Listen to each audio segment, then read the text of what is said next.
सो क्या आप भी गवर्नमेंट एग्जाम्स के लिए प्रिपेयर करो, जैसे एसएससी, यूपीएससी, सीबीएसई? नहीं, है तो कोई एग्जाम नहीं है। तो क्या आपको ये पता है कि जो सा एग्जाम आप देने वाले हो उसकी ऑल ओवर इंडिया में टफनेस के मामले में रैंकिंग क्या है? वो फर्स्ट पे आता है, सेकंड पे आता है, कितने पे आता है? सो आज आपको जानने को मिलने वाला top 10 toughest exams in India, जो कि 2023 में भी टफ है, कुछ फर्क नहीं पड़ा इनको। सो फिर चलिए लेट्स गो। सो नंबर 10 पे सीए, चार्टर्ड अकाउंटेंट का एग्जाम। सो इस एग्जाम को ICAI, institute of chartered accountant of India conduct कराता है और इस एग्जाम के 3 स्टेजेस होते हैं। First CA foundation, second CA intermediate, third CA finals. और हर एक एस्पिरेंट को इस एग्जाम के तीनों लेवल्स को क्वालिफाई करना होता है। मस्ट है भाई, मस्ट। और बहुत से लोगों को ये लगता होगा कि सीए का एग्जाम सिर्फ कॉमर्स वाले ही दे सकते हैं, बट नहीं। एज अ ट्विस्ट, इस एग्जाम को आर्ट्स वाले भी दे सकते हैं, साइंस वाले भी दे सकते हैं। बढ़िया है, बट फिर भी मेरा तो नहीं होने वाला। और नंबर 9 पे CLAT, common law admission test. और इस एग्जाम को नेशनल लॉ यूनिवर्सिटी की कमेटी कंडक्ट कराती है ऑल ओवर इंडिया में। और ये एक टाइप का एंट्रेंस एग्जाम ही होता है स्टूडेंट्स के लिए जिनको LLB, LLM करना होता है नेशनल लॉ यूनिवर्सिटीज से। और इस एग्जाम को हर साल 60,000 से लेकर 1 लाख स्टूडेंट्स देते हैं, बट सिर्फ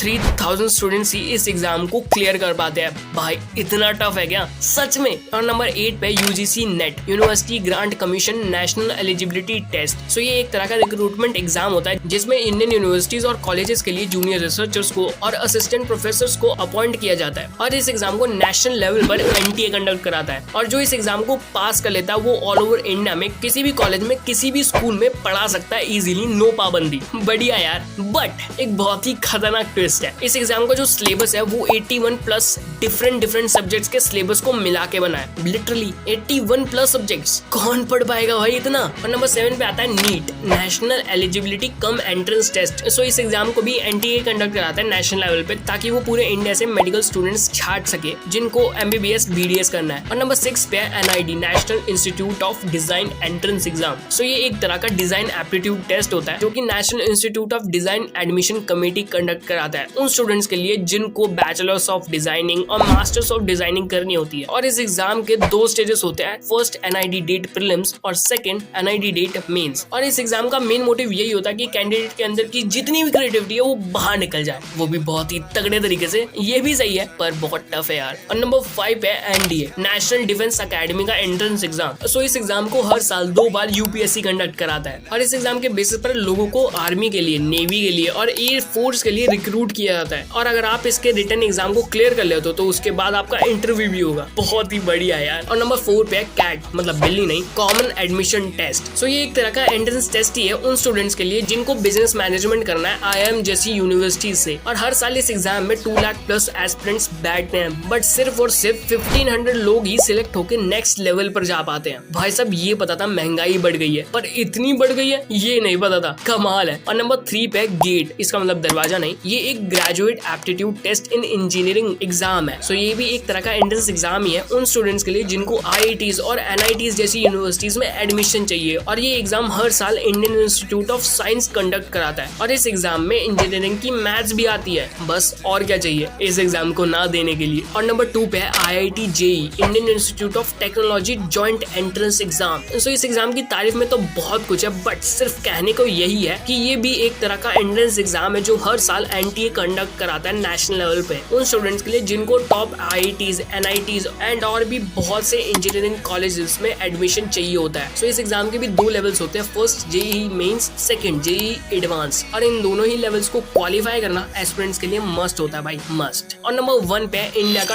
toughest exam UPSC civil service exam, मतलब IAS का एग्जाम यार। और साथ में ये इंडिया का वन ऑफ मोस्ट डिफिकल्ट और कॉम्पिटिटिव एग्जाम भी है जिसको UPSC कंडक्ट कराता है। और इसके भी 3 लेवल्स होते हैं, फर्स्ट प्रीलिम्स, सेकंड मेंस और थर्ड अगर आप बच गए और सेंटर तक पहुंच गए तो इंटरव्यू भी होगा। और इस एग्जाम को देख के आप कह सकते हो कि ये देश का एग्जाम है, मतलब इसमें सब कुछ इंडियन है। इंडियन हिस्ट्री के सवाल, इंडियन ज्योग्राफी के सवाल, इंडियन पॉलिटिक्स के सवाल और साथ में सब कुछ इंडियन, मतलब इसको आप कह सकते हो कि एकदम प्योर देसी है। और हर साल इस एग्जाम को 8 to 10 लाख स्टूडेंट्स देते हैं। और जो इस एग्जाम के तीनों लेवल्स को क्लियर कर लेता है उनको IAS, IPS और IFS जैसी पोस्ट के लिए अपॉइंट करा जाता है अकॉर्डिंग टू देयर परफॉर्मेंस। सही है। सो ये जो एग्जाम्स होते हैं वो सही इंसान को सही पोजीशन पर, सही पोस्ट पर पहुंचाने के लिए होते हैं। तो बढ़िया है, बस और कुछ नहीं। वीडियो अच्छी लगी तो वीडियो को लाइक कर देना एंड नीचे कमेंट सेक्शन में जरूर से बता के जाना कि आप नेक्स्ट कौन से गवर्नमेंट एग्जाम के लिए प्रिपेयर कर रहे हो। एंड मिलता है आपको नेक्स्ट वीडियो में। बाय।